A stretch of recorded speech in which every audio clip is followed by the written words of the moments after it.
When I picked up the phone to ask my son Max when his wedding would be, my daughter-in-law Lena looked me right in the eye and said with a chilling smile, "Oh, we already got married yesterday. We only invited special people." The words hit me like a bucket of ice water. Special people. I, who for 3 years had paid their monthly rent of $500, bought every piece of furniture in their house and filled their refrigerator when they had nothing to eat. I was not a special person.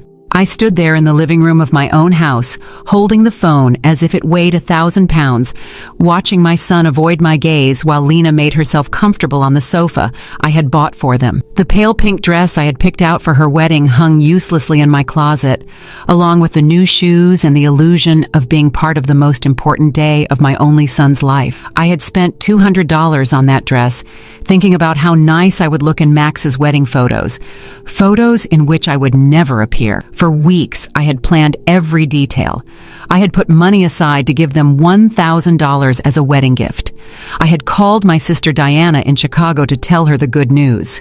I had cleaned my house from top to bottom, thinking they might come celebrate with me after the ceremony. All of that collapsed in a second with those 4 poisoned words, "Only special people." Max finally lifted his gaze and said in a rehearsed-sounding voice, "Mom, it was an intimate thing, very small, just the 2 of us and the witnesses." But I knew it was a lie. I saw the photos on social media. I saw Lena's parents proudly posing next to the bride and groom. I saw her siblings toasting with champagne. I saw Lena's white dress, which I had helped finance with the $800 I had given her last month for her personal expenses. I saw everything I wasn't supposed to see. A week later, exactly 7 days after that humiliation, Lena called me with a completely different voice. She was no longer the confident woman who had excluded me from her wedding. Now she sounded desperate, almost pleading. "Renate, the rent is overdue. The landlord is pressuring us and says if we don't pay this week, he will kick us out. You forgot to make the transfer." Her voice trembled slightly, as if the world were ending. I was silent for a few seconds, remembering all the times I had run to the bank to make that transfer. All the times I had canceled my own plans to make sure they had a roof over their heads. All the times I had eaten beans and rice so I could give them money for their desires. And now, after they had excluded me from the most important moment of their lives, they had the audacity to call me as if nothing had happened. "Lena," I said with a calm that surprised even me, "didn't I warn you that I only help special people?" The silence on the other end of the line was so deep that I could hear my own heart beating. For the first time in years, it was not I who was trembling, but her. "Renate, I don't understand," she stammered. "We were always special to you. You're like a second mom to me." Lies. All lies. Wrapped in that sweet voice she only used when she needed something. The same voice she had used to ask me for money for the wedding dress, for the honeymoon, for the rings, which I had helped finance without knowing I would never see the ceremony where they were exchanged. For so many years, I had this constant feeling of walking on eggshells, weighing every word, every gesture, every gift, hoping to get a crumb of affection from my own son. I was the perfect mother, the obliging mother-in-law, the silent provider who never protested when they treated me like I was invisible. But that phrase, "only special people," awakened something in me that had been dormant for far too long. I had calculated in my head how much money I had spent on them in those 3 years. Between rent, food, gifts, emergencies, and whims, it was over $20,000. $20,000 I had taken from my retirement, from my savings, from the money my late husband had left, so I could live my last years in peace. And what was all that for? To be treated like a stranger on my own son's wedding day. That night after I hung up, I sat on my bed and cried. But they weren't tears of sadness. They were tears of anger, of accumulated frustration, of years of silently endured humiliation. I cried for all the times they made me feel that my love was a burden, my presence a hindrance, my money the only thing I had to offer. I cried for the foolish mother I had been, for the woman who had lost herself trying to be indispensable to those who considered her dispensable. When I woke up the next morning, something inside me had changed. It was not just the pain of betrayal, it was something deeper, colder. I stood up and looked at myself in the bathroom mirror. The same tired eyes as always, the same wrinkles that told stories of years of giving love without getting it back. But there was something else in my gaze, a hardness I didn't recognize, a determination that had been buried under years of compliance. I went to the kitchen and made coffee, as I had every morning for 40 years. But this time, I didn't think about calling Max to ask how he had slept. I didn't check my phone in anticipation of a message from him apologizing for the previous day's humiliation. For the first time in a long time, I was my own first concern of the day. I sat at the table where I had so often planned surprises for them, counted bills for their expenses, and cried silently when they treated me with indifference. Now, this table would be a witness to something completely different. I took out my checkbook, my bank statements, and started to do the math. I wanted to see, in exact numbers, the extent of my own foolishness. Monthly rent of $500 multiplied by 36 months was $18,000. Food and supplies, approximately $200 a month, was another $7,200. Birthday gifts, Christmas gifts, anniversary gifts, at least $3,000. Lena's medical emergencies, $800. The car loan they never paid me back, $2,500. The air conditioner repair in their apartment, $600. The living room furniture, $1,200, $33,400. That was the exact sum of my generosity. $33,400 I had wasted from my husband's inheritance, from my pension, from the savings I had put aside penny by penny for decades of honest work. All that money thrown out the window to keep two adults comfortable who couldn't even pretend to respect me. The phone rang, and I saw Max's name on the screen. Normally, my heart would have pounded as I ran to answer, hoping he would finally apologize and explain that everything had been a misunderstanding. But this time, I let it ring once, twice, 3 times. Finally, it fell silent, and I continued drinking my coffee as if nothing had happened. 10 minutes later, it rang again. This time, it was Lena. I let it ring too. Then a text came from Max. "Mom, please answer. We need to talk." I deleted the message without replying. At 2 o'clock in the afternoon, I decided to go for a walk. I hadn't done that in months without a specific purpose, without an errand related to them. It was always the bank for transfers, the supermarket to buy them something they needed, the pharmacy for Lena's medications. Today, I went for a walk just because I wanted to. I walked past the park where I had often taken Max as a child. I remembered that sweet boy who hugged me tight and said I was the best mom in the world. When had he become this man who treated me like an ATM with feelings? When did I start confusing love with money? When did I start to believe I had to buy my own son's affection? At the bank where I had so often made automatic transfers, I stopped in front of the door.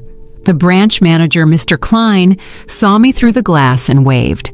I had known him for years. He had processed every one of my transfers to Max and Lena. He had watched my account drain month after month to fill theirs. I went inside and walked directly to his office. "Mr. Klein," I told him, "I need to cancel the automatic transfers I have programmed." He looked at me, surprised. For 3 years, these transfers had been as regular as the sunrise. "Are you sure, Mrs. Richter? Did something happen?" His concern was genuine, more genuine than any interest Max had shown in me in recent months. "What happened is that I finally opened my eyes," I replied. "I want to cancel everything, and I also want information on how to protect my accounts. I don't want anyone else to have access to my money." While Mr. Klein processed the cancellations, my phone didn't stop ringing. Max, Lena, Max again. It was as if they had developed radar to detect when their source of income was in danger. I turned the phone off completely. "Mrs. Richter," Mr. Klein said as he handed me the papers, "I apologize for intruding, but in all these years, I have seen you be very generous with your family. I hope you are not being pressured to make these changes. His words touched me deeply. This man, who barely knew me beyond bank transactions, showed more genuine concern for my well-being than my own son. I'm not being pressured, Mr. Klein. On the contrary, I have finally stopped pressuring myself. When I left the bank, I felt strangely light, as if I had left an enormous burden in that office. For the first time in years, my money was entirely mine. I had no financial obligations to people who saw me as a resource instead of a person. I went home and thought about all the things I hadn't done to please Max and Lena. The trips I hadn't taken to save money for them, the friends I no longer saw because I was always available for their emergencies, the hobbies I had given up because every dollar I spent on myself was $1 less for their needs. When I got home, I found 3 cars parked in front of my door, Max's, Lena's, and one I didn't recognize. I could see movement inside my house through the windows. My blood ran cold. They had keys. I had given them keys because I trusted them, because I thought they would one day take care of me just as I had taken care of them. I took a deep breath before opening the door. It was time for the first real confrontation of my new life. I opened the door to my house and saw a scene I will never forget. Max was sitting on my sofa with his head in his hands. Lena was pacing back and forth like a caged animal, and an older man I didn't know was going through papers on my dining table. My papers, my personal documents. "What is happening here?" I asked in a voice that sounded louder than I expected. All 3 of them looked at me as if I were the intruder in my own house. Lena was the first to speak, and her voice had that desperate urgency I had already heard on the phone. "Renata, thank God you're here. We need to talk. Mr. Fisher is from the law firm we consulted about your situation." "My situation?" The question came out of my mouth with a calm that surprised me. "What situation? I'm doing perfectly fine." Max finally lifted his head and looked at me with those eyes that once belonged to an innocent child and now only reflected financial panic. "Mom, we went to the bank and they told us you canceled all the transfers. Mr. Klein explained that you also blocked our access to your accounts. We don't understand why you did that." Mr. Fisher, a man in his 50s in a gray suit and a smile that didn't inspire confidence, approached me with an outstretched hand. "Mrs. Richter, I am Dr. Fisher, a family law attorney. Your children are concerned about your mental well-being and have asked me to assess the situation." I didn't shake his hand. Instead, I went directly to my dining table and collected all my documents that he had been reviewing without my permission. "These are my private papers. You have no right to look at them without my consent." "Mom," Max interjected with that condescending voice he had perfected in recent years, "we're worried about you. Your behavior has been very strange lately.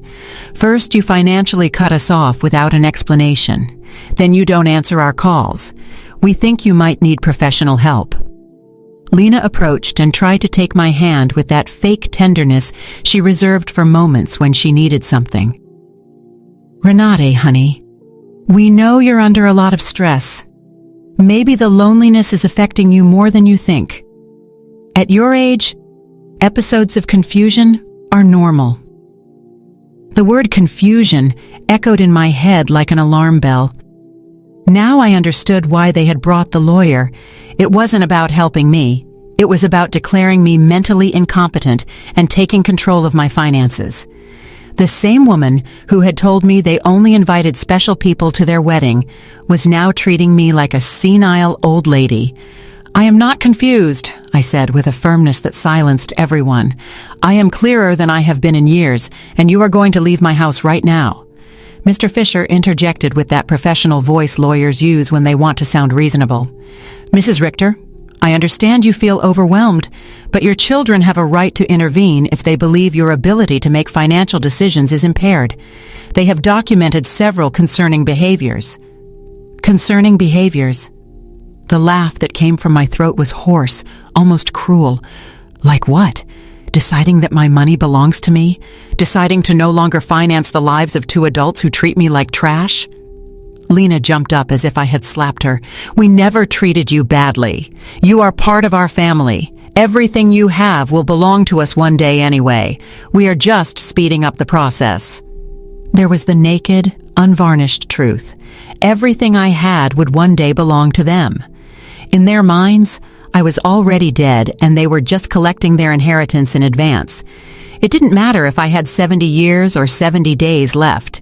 To them, I was just an ATM with legs that had become problematic. "Out," I said, pointing to the door. "All three of you get out of my house." Max stood up with that angry, childlike face he made when he didn't get his way. "Mom, we can't just leave. We have obligations. The rent, the car payments, the credit card you co-signed for. You can't just cut us off from one day to the next." "I can't?" My voice rose for the first time in the entire conversation. "Who says I can't? For years I have paid rent that wasn't even in my name. I filled a refrigerator in a house where I was not welcome. I financed a life that clearly had no place for me." Mr. Fisher took a folder from his briefcase and placed it on my table. "Mrs. Richter, we have prepared some documents that could facilitate this transition. A power of attorney that would allow Max and Lena to manage your finances more efficiently. This would just be temporary until you feel better." I took the folder and, without even opening it, threw it directly into the trash can. "The only transition that is going to happen here is yours to the front door." Lena started to cry, but they weren't tears of sadness. They were tears of frustration, of contained rage. "You can't do this to us, Renate. We were counting on you. We made plans based on your support.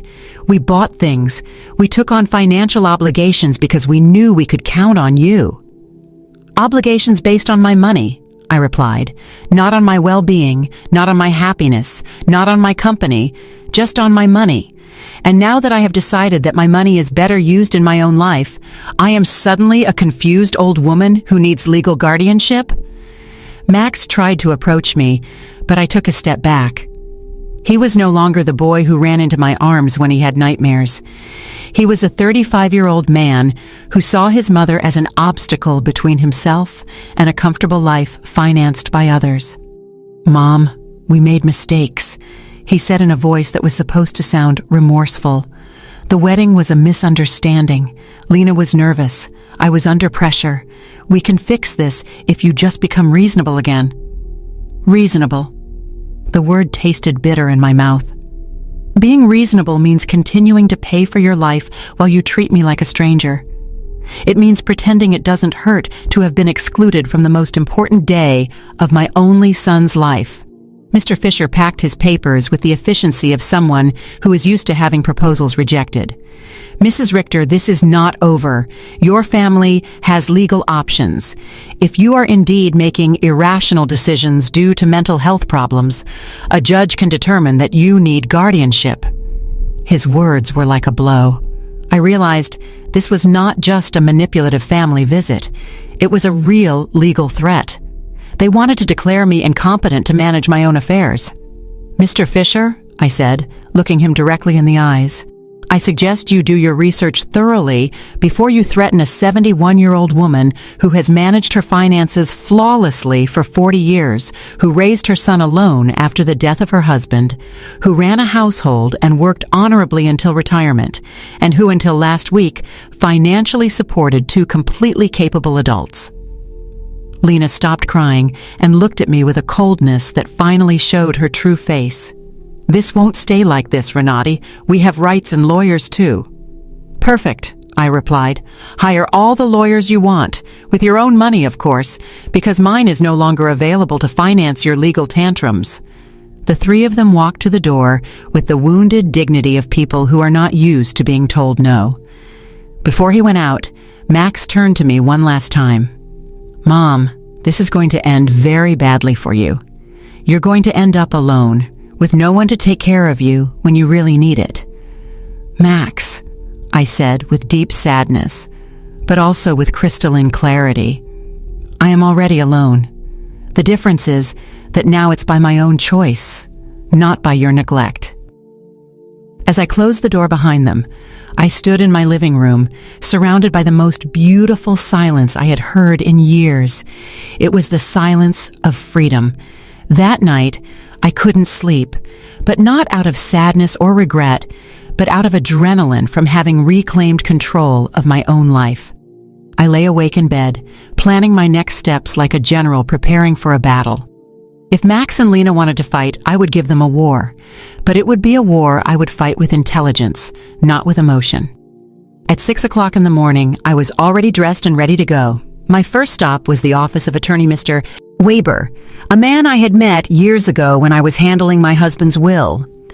Unlike Mr. Fisher, whom Max and Lena had brought, Mr. Weber had an impeccable reputation and specialized in protecting the rights of the elderly. "Mrs. Richter," he told me as I explained the situation, "what your children tried to do yesterday is more common than you think. It's called elder financial abuse, and it's a federal crime. The fact that they entered your house without permission and reviewed your private documents also constitutes a violation." His words both calmed and worried me. They calmed me because they confirmed I wasn't crazy, that what had happened was truly abusive. They worried me because I realized the situation was more serious than I had thought. "We have to document everything," Mr. Weber continued. "Every transfer, every gift, every time they pressured you for money.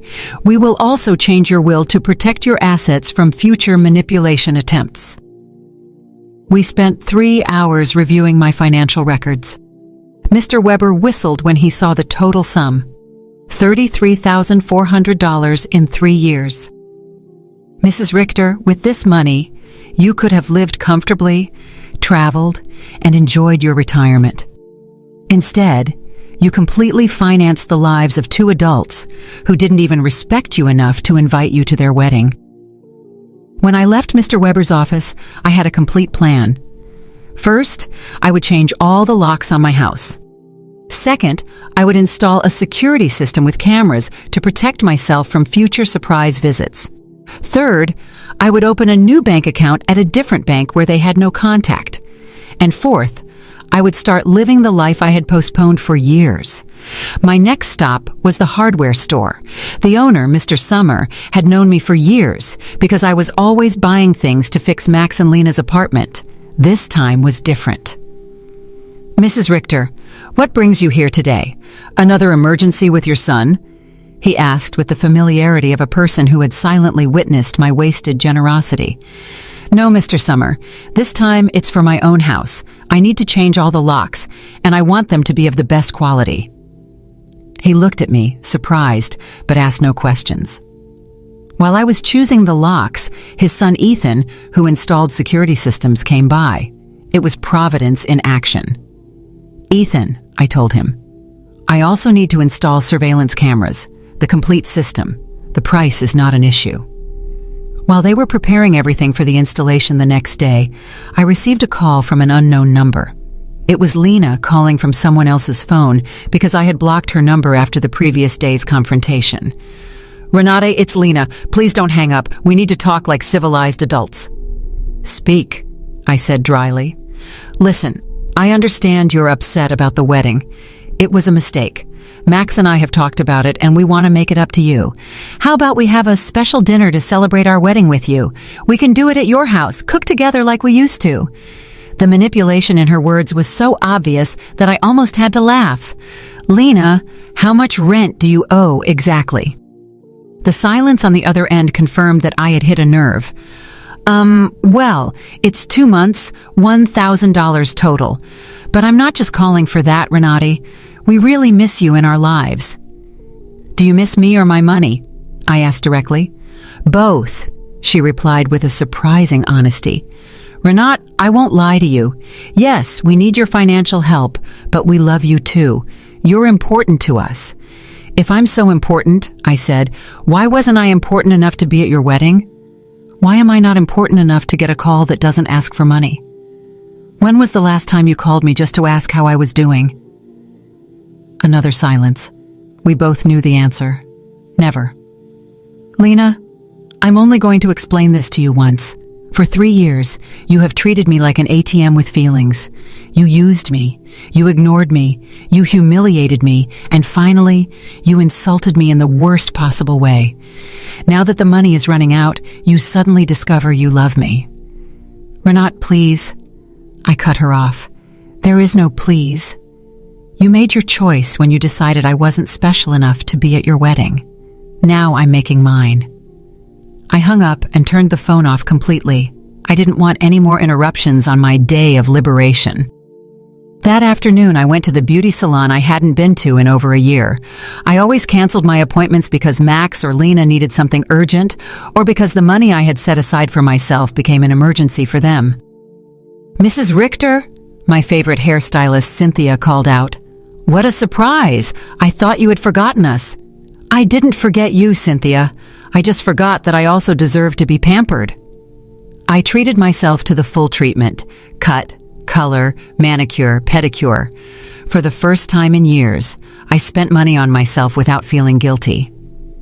While Cynthia worked on my hair, she told me about her life, her children, her dreams. It was refreshing to have a conversation that didn't revolve around Max and Lena's needs. "You look beautiful, Mrs. Richter," she said when she was done. "But more than that, you look free. Did something good happen?" "Yes, Cynthia. I finally learned to say no." When I got home that afternoon, there was a car in front of my door that I didn't recognize. My heart raced for a moment, thinking Max and Lena might have come back with reinforcements. But as I got closer, I saw an older woman sitting on the steps of my porch. "Mrs. Richter?" she asked as I got out of the car. "Yes, that's me. Can I help you?" "I'm Eleanor Brooks. I live next door. We've been neighbors for years, but we've never had a chance to talk. Yesterday I heard very loud voices in your house, and I got worried. Is everything okay?" Her sincere concern touched me deeply. Here was a stranger who showed more interest in my well-being than my own son. "Come in, Mrs. Brooks. I'll make you a coffee, and I'll tell you a story you won't believe." While I was making coffee, I told her the whole situation. Eleanor listened without interrupting, nodding occasionally, and when I finished my story, her eyes were filled with tears. "Mrs. Richter," she said, "you did the right thing. I went through something similar with my daughter 5 years ago. I also thought it was my duty to finance her adult life. I also believed they wouldn't love me if I didn't give them money. What happened? I cut off the money when I realized they only called me when they needed something. At first it was terrible. They threatened me, emotionally blackmailed me, tried to make me feel guilty. But after 6 months, my daughter called to genuinely apologize. Now we have a real relationship based on love, not on money." Her words gave me hope and confirmed that I had made the right decision. "Do you think Max and Lena will understand one day?" "Maybe yes, maybe no," she answered honestly. "But that's no longer your responsibility, Mrs. Richter. Your responsibility now is to live your own life." That night, for the first time in 3 years, I went to bed without worrying about whether Max and Lena had money for rent, for food, for their whims. I went to bed thinking about myself, my plans, my future, and I slept better than I had in years. The next day, Ethan and Mr. Summer came at 8 in the morning to change the locks and install the security system. While they worked, my phone didn't stop ringing from unknown numbers. Lena was still trying to contact me from different phones, but I had developed a new skill, completely ignoring calls that didn't suit me. "Mrs. Richter," Ethan said as he installed the cameras, "this system will give you absolute peace of mind. You can see from your phone who is coming to your house, even when you're not here. And if someone breaks in without permission, an alert is automatically sent to the police." The irony was not lost on me. I was installing a security system to protect myself from my own son, but it didn't hurt as much as it used to. It was simply a practical measure to maintain my newfound peace. While they were working, I decided to do something I hadn't done in years: call my sister, Diana, in Chicago. We had lost touch because every time we talked, I would tell her about Max and Lena's successes, about how much money I had spent on them, about how proud I was to be able to help them. I now realized that our conversations had become financial reports disguised as family news. "Renate," Diana answered, surprised. "Sister, how are you? We haven't spoken in months." "I'm good, Diana. Better than good. I'm calling you to tell you that I've finally come to my senses." I told her the whole story from the beginning: the secret wedding, the humiliation, the visit with the lawyer, my decision to cut off the funding. Diana listened to me in silence, and when I was done, her answer surprised me. Renate, sister, it was about time. Every time we spoke, it broke my heart to hear you brag about how much money you gave them, as if love could be measured in dollars. I wanted to tell you something, but I didn't know how. What did you want to tell me? That Max never spoke lovingly about you when I saw him at family gatherings. It was always, my mom helped me with this, or my mom bought me that, but never, I miss my mom, or I love my mom. It was as if you were a service provider, not a person. Her words hurt, but it was a necessary pain, like when a doctor cleans an infected wound. It hurts, but it's part of the healing. You know what else I noticed? Diana continued. Lena always spoke about you in the future tense. When Renate is no longer here, we can remodel her house, or when we inherit, we will invest in the business, as if they were waiting for you to die to really live. This revelation hit me like a bucket of ice water. They didn't just see me as an ATM, they saw me as a temporary obstacle between them and their money. While I was trying to make them happy, they were planning their future without me. After talking with Diana, I sat in my kitchen, processing all this information.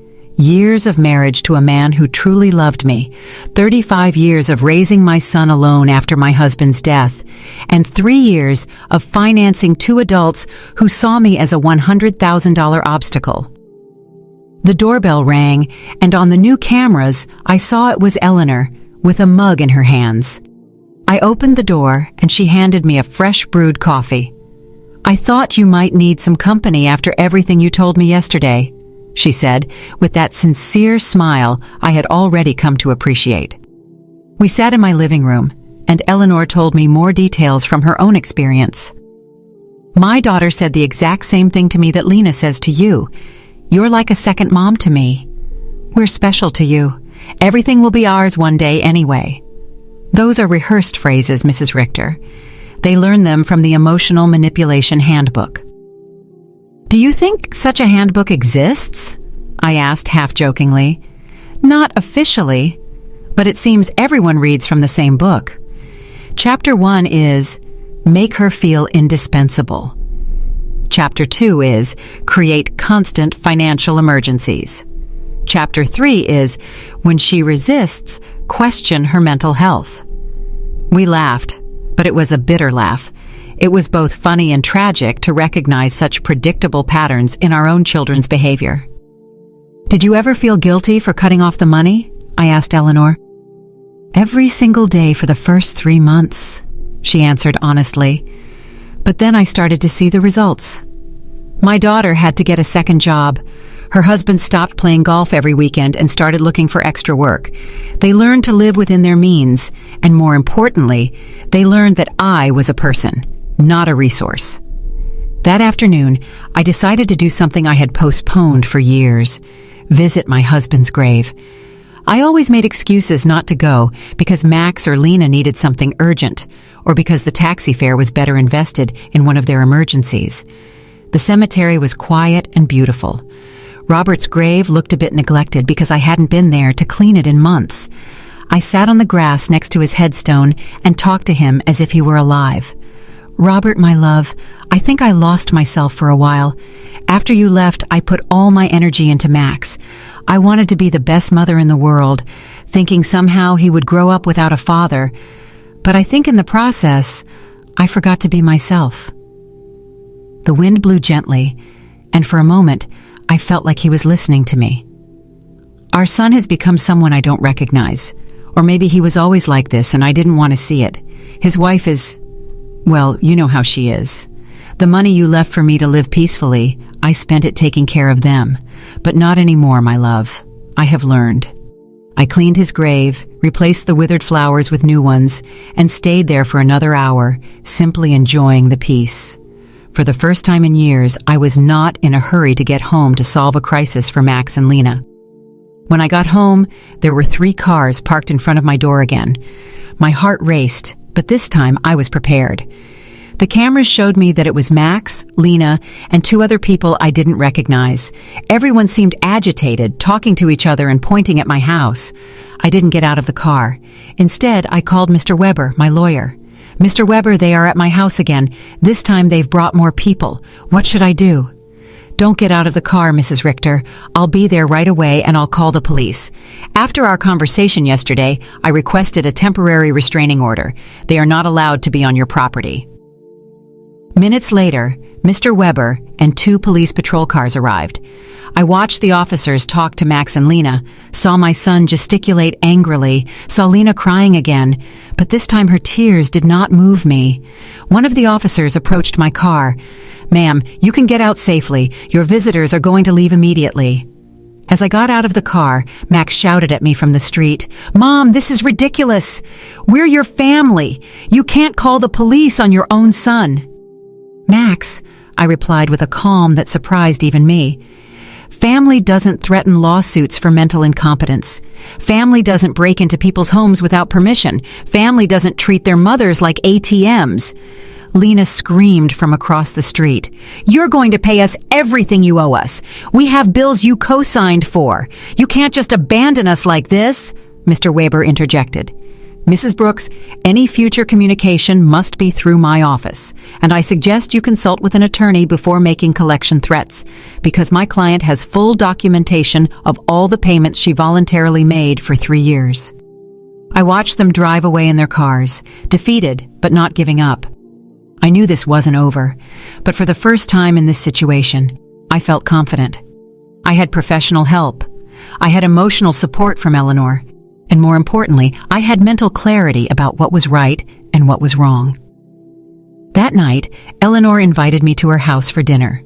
I met her daughter who was visiting, and I was able to see with my own eyes what a healthy family relationship looked like. They spoke respectfully to each other, asked sincerely about each other's lives, and laughed together. The daughter didn't ask for money once the entire evening.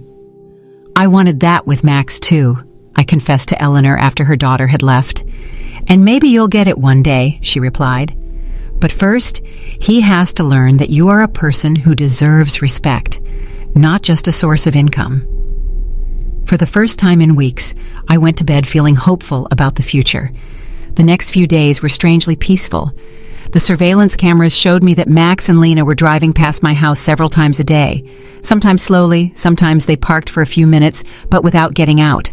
It was as if they were studying my routine, looking for the perfect moment for their next move. Mr. Weber had advised me to document every one of these visits, so I kept a detailed log with the date and time. "Their persistence will work in our favor," he had said. "Every time they show up after we've told them not to approach, it strengthens our case for a permanent restraining order." On Friday morning, I was calmly having breakfast when the doorbell rang. The cameras showed me a very well-dressed young woman with a folder in her hands and a professional smile.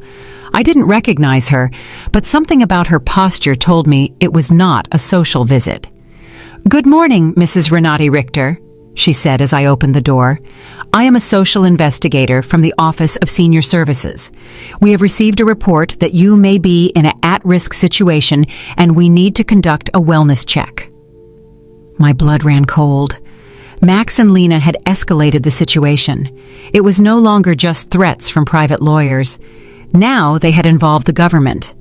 "Can I see your ID?" I asked, trying to stay calm. "Of course." She showed me an official ID that looked genuine. "I am social worker Mrs. Schmidt. Can I come in and talk to you?" I let her in, knowing that a refusal would have been worse for my case. Mrs. Schmidt sat down in my living room and took a form out of her folder. "Mrs. Richter, we have received reports that you have shown significant changes in your financial behavior, that you have cut off communication with your family, and that you have shown signs of paranoia by installing unnecessary security systems. We were also told that you have refused medical and legal help from your loved ones."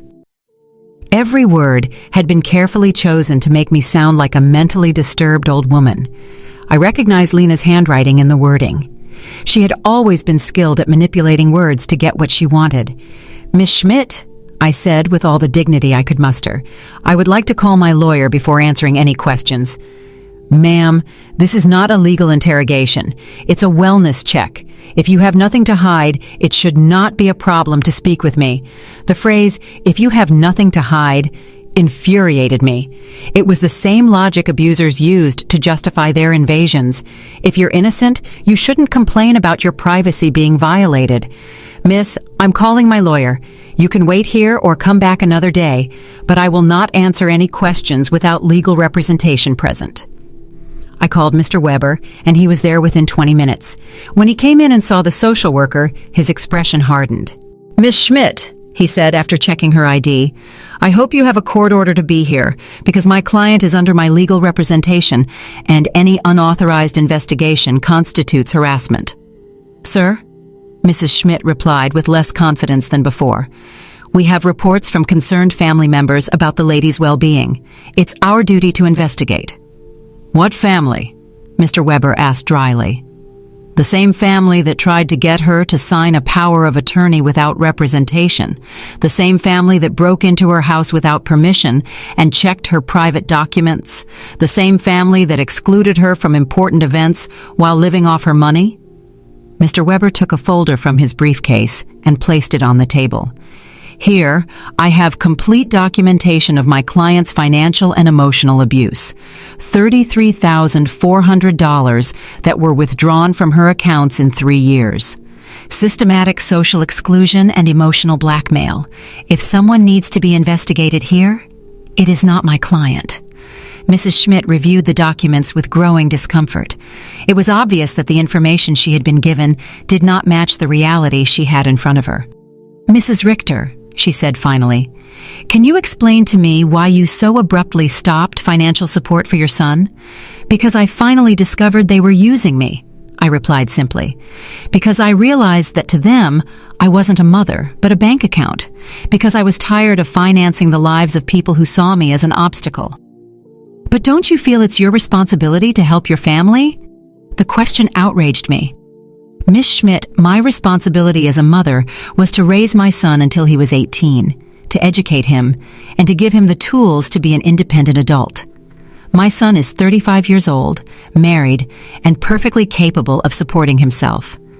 Financing his adult life is not my responsibility. It is my choice, and I have chosen not to do so anymore." Mr. Weber interjected. "Miss Schmidt, would you consider it normal for a 35-year-old adult to be unable to pay his own rent without the help of his 71-year-old mother?" Mrs. Schmidt did not answer right away. I could see she was reevaluating the entire situation. "Mrs. Richter," she asked after a moment, "do you manage your own finances completely? I can show you my bank statements, my investments, my tax payments. Everything is current and in order. Do you live independently? As you can see, I keep my house clean. I take care of myself physically. I drive my own car. I have healthy social relationships with my neighbors. Do you take any medication?" "Just vitamins and occasionally aspirin. I don't have any medical conditions that require medication." Mr. Weber added, "My client has just undergone extensive medical exams as part of our legal process. She is in perfect mental and physical condition." Mrs. Schmidt closed her folder and sighed. "Mrs. Richter, based on this conversation and the documentation I have reviewed, I see no indication that you are at risk or in need of intervention. I will close this case." After she left, Mr. Weber and I remained silent for a few minutes. "Renat," he said finally, "this is going to continue to escalate. Max and Lena are spending money they don't have to hire professionals to try to have you declared incompetent." "Does that mean they are desperate?" "It means that exactly. What else can they do?" "They can file a lawsuit for incompetence. It's expensive and hard to win, but if they find a sympathetic judge and a psychiatrist willing to testify in their favor, they could get a guardian assigned." The thought terrified me. They could take control of my money? "They could try, but we have solid evidence that you are completely competent and that they are motivated by greed and not by genuine concern." That afternoon, I called Diana to vent. "Sister," she said after hearing my story, "do you notice how far they are willing to go for money? They are risking family relationships, spending money on lawyers and doctors, destroying their own reputation. all to get access to your bank account again." Her words made me think. Max and Lena had completely revealed their true nature. There was no going back. There was no possibility of a genuine reconciliation. To them, I had never been a mother or a respected mother-in-law. I had always just been money on legs.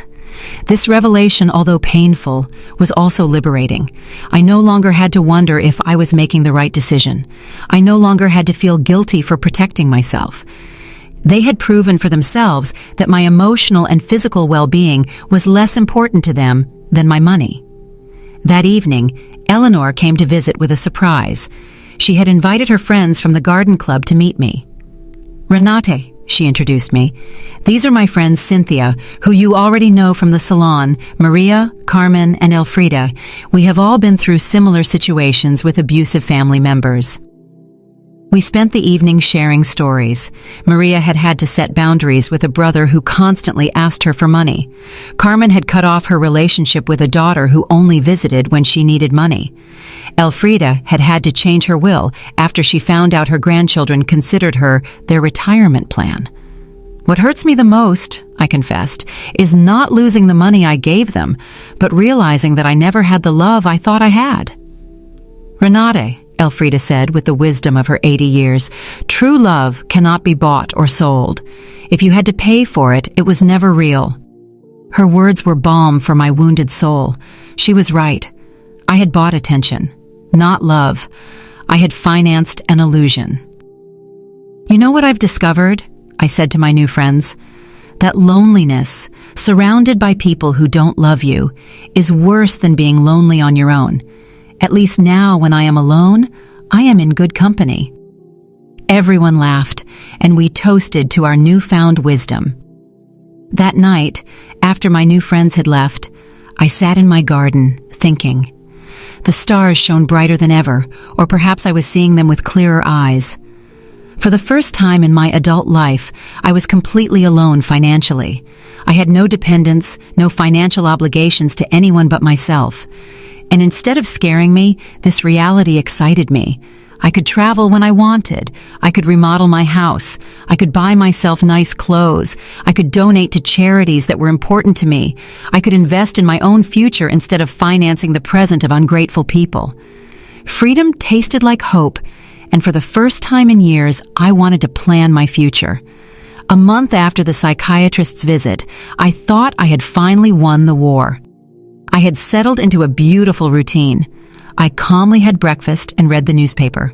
I tended to my garden, had lunch with Eleanor or one of my new friends, and in the afternoons, I devoted myself to activities I had given up for years. I had started painting again, something I was passionate about before I became Max and Lena's personal financier. But on a Thursday morning, while I was painting flowers on my new easel, Mr. Weber came to my house with a grim expression that made my blood run cold.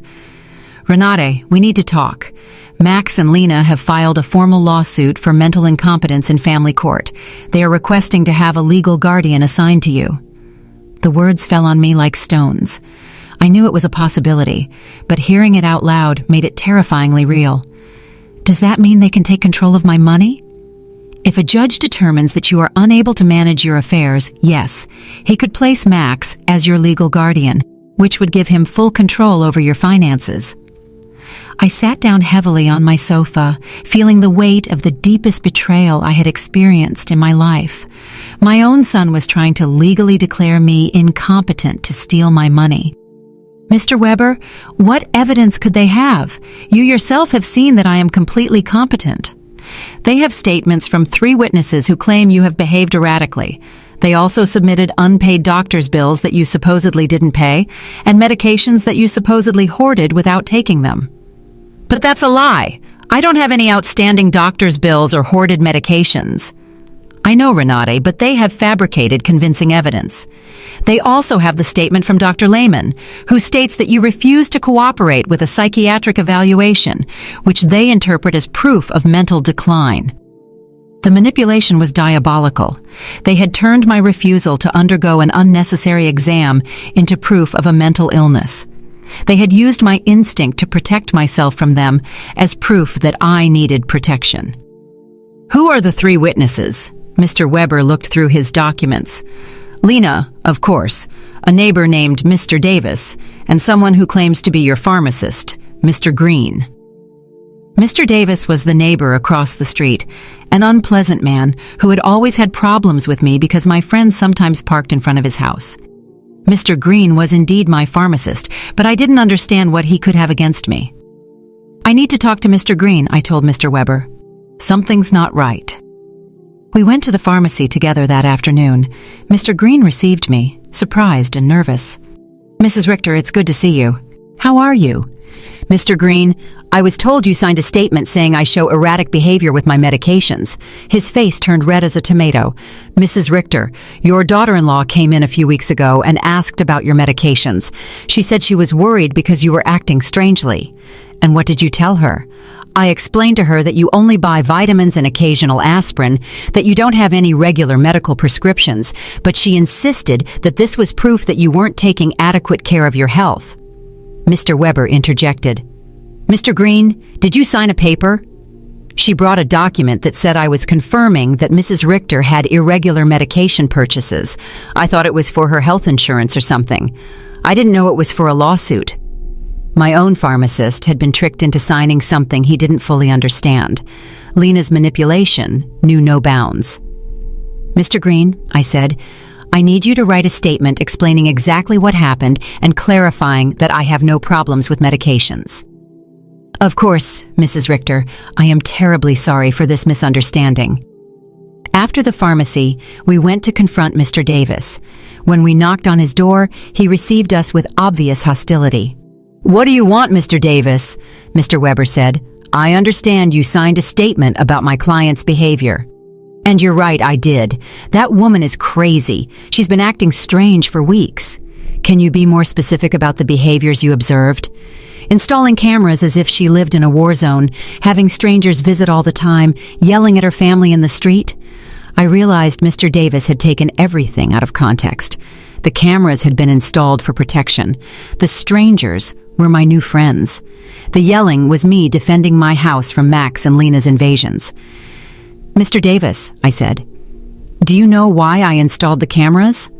"No, and I don't care." "To protect myself from my son and daughter-in-law, who broke into my house without permission and threatened me."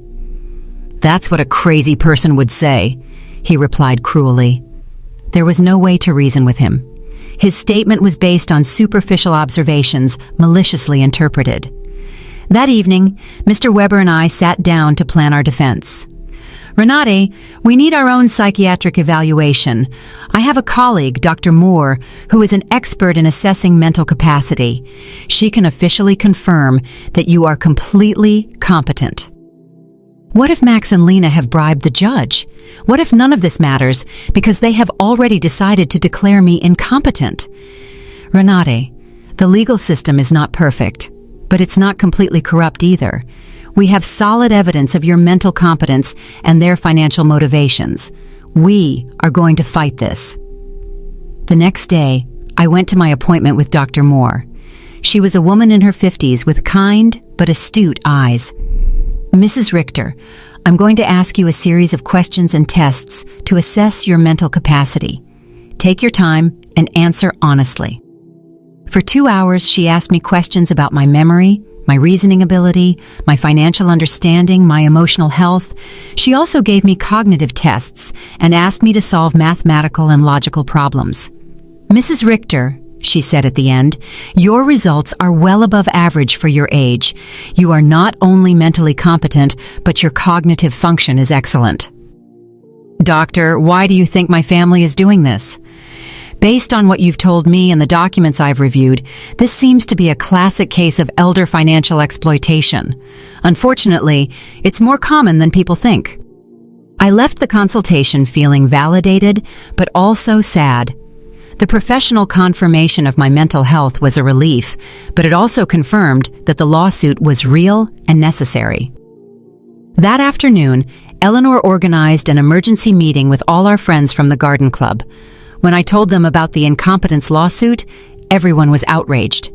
"Renate," Maria said, "we will testify in your favor. We have been with you for weeks, and anyone can see that you are doing great." "Better than great," Cynthia added. You are clearer and stronger than many 40-year-old women I know." Elfrida, with her 80-year-old wisdom, took my hands. "Renate, my dear, what your children are doing is nothing new. For generations, greedy children have tried to declare their parents insane to get their money. But you have something many of these victims didn't have: documentation, legal support, and friends who can testify for you." Her words gave me hope.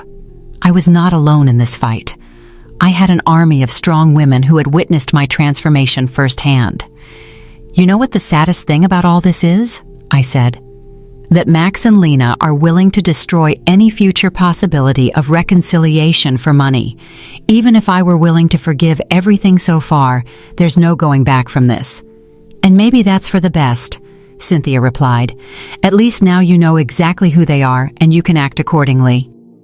That night, for the first time since this nightmare began, I really cried. Not out of sadness, but out of grief. I said my final goodbye to the son I thought I had, to the dream of a loving family, to the illusion that unconditional love was reciprocated. But something new also emerged within me, an iron determination not to let myself be stripped not only of my money, but also of my dignity and my freedom. The war had officially begun, but I was ready to fight. The trial came 3 weeks later. I woke up early, put on my best black suit, and looked at myself in the mirror with a determination I had never felt before.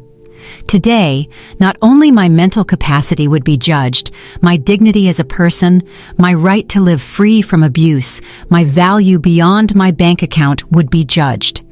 Mr. Weber came at 7 in the morning to go over our strategy one last time. "Renate, remember, the burden of proof is on them. They have to prove that you are incompetent. We just have to show that you are not." "And what if the judge is already biased?" "Judge Miller has a reputation for being fair. I researched his past cases, and he doesn't automatically favor families. He is dedicated to protecting the rights of the elderly." We arrived at the courthouse at 9 in the morning. In the hallway, I saw Max in a new suit that he probably bought for the occasion, and Lena dressed in black as if she were at a funeral. Maybe it was one, the funeral of our family relationship. When our eyes met, Max avoided my gaze, but Lena held my gaze with a coldness that confirmed that for her, this was just a business transaction. Their lawyer was an older, elegant man with the kind of confidence that comes from winning similar cases before. When he began his opening statement, his strategy was clear: to portray me as a confused old woman who had been manipulated by strangers to alienate me from my loving family. "Your Honor," he said in a solemn voice, "Mrs. Renate Richter has shown a clear mental decline in recent months. She has cut off all financial support for her family without a rational explanation. She has installed unnecessary security systems due to paranoia, and has isolated herself from her loved ones under the influence of neighbors and lawyers who are obviously taking advantage of her vulnerable situation." Every word had been carefully chosen to make my self-empowerment sound like dementia, and my freedom sound like external manipulation. Then they called their witnesses. Lena was the first to testify, and her performance was Oscar-worthy. She cried as she described how I had completely changed, how I had become hostile and paranoid, how I had isolated myself from the family that loved me. "Your Honor," she said in a trembling voice, "Renate has always been like a second mom to me. Seeing her mental decline has been devastating. We just want to help her get the care she needs." Lies, wrapped in convincing tears. When Mr. Weber cross-examined her, the cracks in her story began to become visible. "Mrs. Schuster, can you tell the court, when was the last time you called my client without asking for money?" Lena stammered. "Well, we always talked about many things. Can you give me a specific date?" "I don't remember exact dates." "Is it true that you and your husband got married without inviting my client?" "It was a very small ceremony." "Is it true that when my client asked about the wedding, you told her that you had only invited special people?" Lena's face turned red. Those words were taken out of context. What would be the right context to tell your mother-in-law that she is not a special person? She couldn't answer convincingly. Max was next. Seeing him on the witness stand, swearing to tell the truth while preparing to lie about my mental health, was one of the most painful moments of my life. This was the boy I had raised alone, the one I had dedicated my entire life to. My mom has always been very generous with us, he testified. But lately, she has become erratic and irrational. We believe she is being manipulated by people who are taking advantage of her. When Mr. Weber cross-examined him, the mask fell completely. Mr. Richter, how much money have you received from your mother in the last 3 years? I don't know the exact amount. Does $33,400 sound about right? Maybe. She's always been generous. And how many times have you visited your mother without asking her for money? The silence was deafening. Is it true that you and your wife broke into my client's house without permission and checked her private documents? We were worried about her. Is it true that you brought a lawyer to pressure her into signing a power of attorney? We wanted to help her manage her finances. Do you, at 35 years old, need the help of your 71-year-old mother to pay your rent? Max couldn't answer with dignity. Mr. Davis testified about my supposed erratic behaviors, but when Mr. Weber asked him for details, he admitted that he had never spoken to me directly and that all his information was based on superficial observations. Dr. Lehman testified that my refusal to undergo an evaluation was proof of mental decline. But Mr. Weber submitted the documentation of our evaluation with Dr. Moore, which completely refuted his conclusions. Then it was our turn. Mr. Weber first called Mr. Green, my pharmacist, who explained how he had been tricked into signing a statement that distorted my medication buying habits. Dr. Moore testified about my excellent mental state and presented the results of the cognitive tests, which had been flawless. Mr. Summer from the hardware store testified about my mental competence and explained that my decisions to cancel automatic transfers were completely rational and had been processed correctly. Eleanor and my friends from the garden club testified about my clarity, my newfound vitality, and my ability to maintain healthy social relationships. Finally, it was my turn to testify. I stood up with dignity and walked to the witness stand, feeling the weight of 71 years of experience, of wisdom gained through pain, of strength discovered in adversity. Mr. Weber guided me through my testimony, letting me tell my whole story.